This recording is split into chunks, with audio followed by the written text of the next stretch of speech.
All right, I'm here trapping muskrats in this ditch, and I was going to show how to set a feed bed. So this is what a feed bed looks like. You can see it's just a wad of chewed up roots and vegetation. And on a ditch like this, how I find them is I'll just pretty much walk along these banks, and you can see that the banks are covered in tall grass.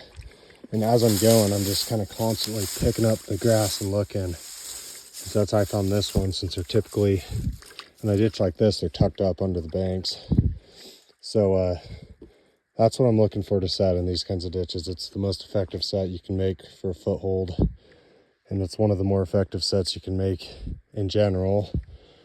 In a ditch like this, you can't find dens. There's really not good spots to set conifers. So a foothold and a feed bed's about your best bet. So I'll show how exactly I set it.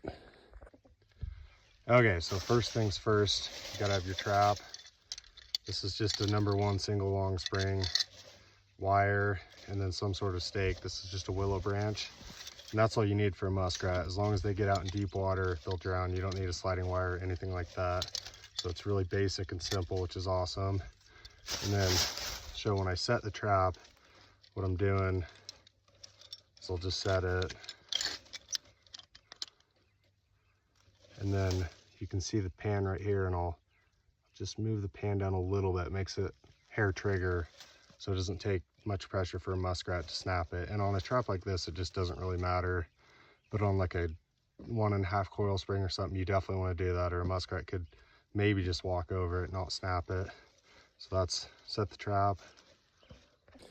Okay, so I set that trap and then I staked it. You can see my stake sitting right there, and just shove it in the mud.